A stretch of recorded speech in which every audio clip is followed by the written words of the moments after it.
করা সব মিথ্যে গুলো সত্যি ভেবে রেখেছিলাম।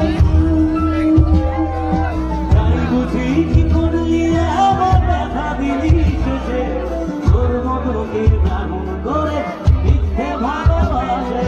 তাই বুঝি কি করলি আমার ব্যথা দিলি শেষে, তোর মতো কে দারুণ করে মিথ্যে ভালোবাসে। আমায় পাস না ছাড়া